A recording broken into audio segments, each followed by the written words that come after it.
From Super League to Olympic distance to age group world records to Kona. Go longer with the right fuel at the right time with SFuels.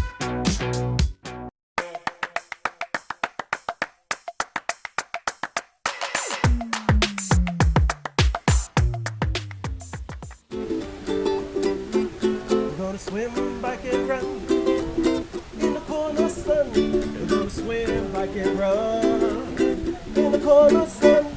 Cause it's breakfast with Bob. Poncho Man, everybody. Welcome to 11th year Breakfast with Bob from beautiful Huggos on the Rocks. My name is Bob Babbitt, brought to you by Master Spas, SFuels Go Longer, HOKA Let's Fly, Form Smart Swim Goggles, Quintanaroo, Zoot, the original triathlon brand, of course, our Challenged Athletes Foundation. He's coming off of a huge win at Ironman Des Moines. Give it up for Mr. Matt Hanson.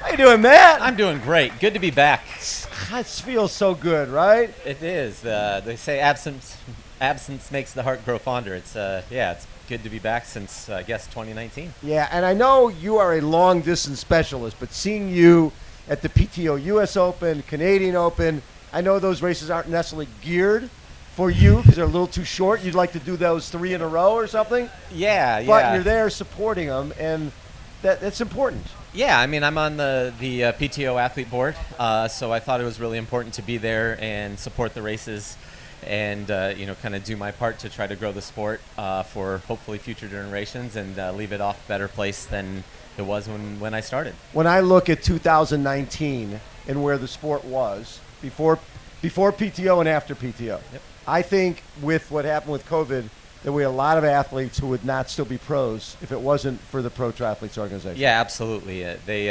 definitely stepped up when it mattered, helped us out a lot, and created some a bunch of local races all around the world just so we could get out and race in a small capacity just to show people that we're going to return back to normal at some point. I think that really helped the age groupers kind of understand that as well, that racing was going to continue and life was going to go back to normal.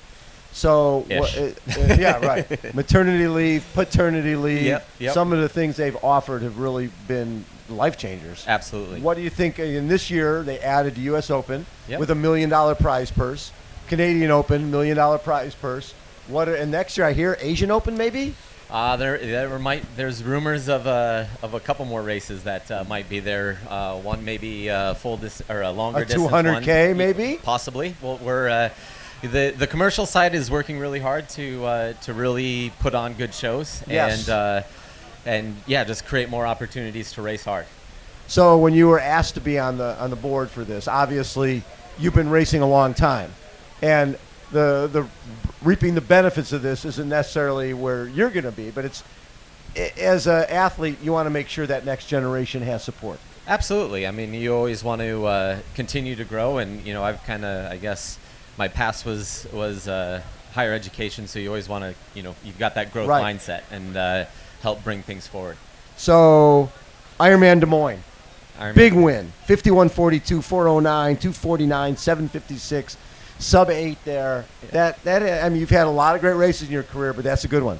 Yeah, it was definitely a good day. I would have liked to finish off the last 10K a little bit better of the run, but I went to Des Moines. I already had my Kona spot, right. But I went there to change the things up a little bit. I've always been known as somebody who runs really well off the bike, and so I went there to bike as hard as I could. And to see how hard you can ride and still run well. Exactly, and it was a hot, humid day like here. Like we're going to experience here. And I mean, there I kind of, the wheels fell off a little bit the last 10K on the run, but I think that was a fueling sugar thing, not a heat thing, looking back at the stats. So it was a huge confidence builder that, I've been working on my heat prep for 2 years or 3 years. It's just been a something, ever since I got heat stroke in 2016. Yes. It's been something I've been dealing with and struggling with, and so it was a huge confidence boost to, I'd performed really well in the heat in some of the shorter races, so to do that in a full, it showed me that I'm on the right track. So how did you work on that? Besides, it's like, okay, I'm going to go train in Kona for 3 weeks, and then you end up digging yourself a big hole. Yeah, I mean, there's been a lot of adjustments. I've been a first endurance athlete for a long time, But one thing that I've added is ketones in Yes. to the diet. So I've been trying to develop a new race protocol with Delta G ketones, and then the First Endurance that allows me to take in less carbs so I can Right. take in more sodium. And that hopefully helps me retain things a little bit better. My sweat rate's up to 8 pounds an hour. So when you get to Really? the Big Island, you know, I'm, in 2018 here, at the end of the race, I had lost over 20 pounds. And, you know, I don't really have No, you that can't afford to lose give 20 away. pounds. So I've been working hard to remedy that a little bit, try to get that down, doing a lot of heat work, you know, overdressing for rides indoors and outdoors, and then, you know, just trying to find ways to adjust so I can still work as hard as I want to, but not, you know, end up cramping before the end of the bike and, you know, having a poor marathon. That's not the goal. So my old notes say 5-time Ironman champion, 5-time 70.3 champion. Obviously with Des Moines, that's 6 now. Yep. But the 70.3s, Yep. that 65. shows a balanced athlete. Yeah. It's been a bit since I've been on the top step of a 70.3, but I have a couple recent seconds. A good right after St. George early this year, I went Yes. to the North American Champs, was second there. Had a good foot race with Jason, who's running really well right now. So He's that was a fun crushing day. it, yeah. Yeah. So you know, it's the 70.3s are just a way to go and learn and you know, continue to do your job for the sponsors and race hard.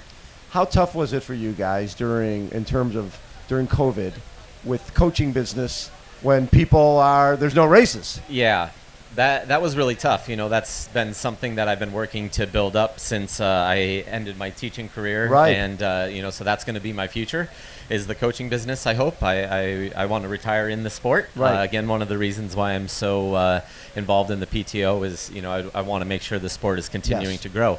But yeah, it was really tough. I had a big, you know, I've been fairly successful in Texas racing, and so I had a big group of Texas athletes, and the day oil went negative, with Texas being, you know, such an Yes. oil heavy, it was just, you know, canceled.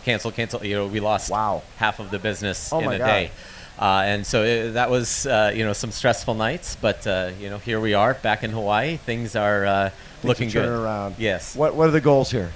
The goal, you know, I've had some times on the Big Island that just haven't gone the way that I wanted to, and so, you know, I'm really focusing on executing a good day, good swim, good bike, good run. I've had good individual components at a world championship race, but I haven't put together a solid day of all three. And I really think that if I put together a good day on the swim, bike, and run, I'll be in the mix in the last 10K, and you know, I can bet on myself in the last 10K. All you want is to come out of the energy lab smelling the podium. Yeah, if you can hear the helicopter coming out of the energy lab, you're in a good spot. You're in a good spot. Matt, it's always such a treat to catch up with you, man. you for Congrats on having me back. everything. Thanks so much for what you're doing for PTO, and have a great race. Matt Hanson, everybody. Honcho Man, take us out. We're gonna swim, bike, and run in the corner sun. We're gonna swim, bike, and run in the corner sun. Cause it's breakfast with Bob. Chee-hoo. Yo, thank you, Poncho Man.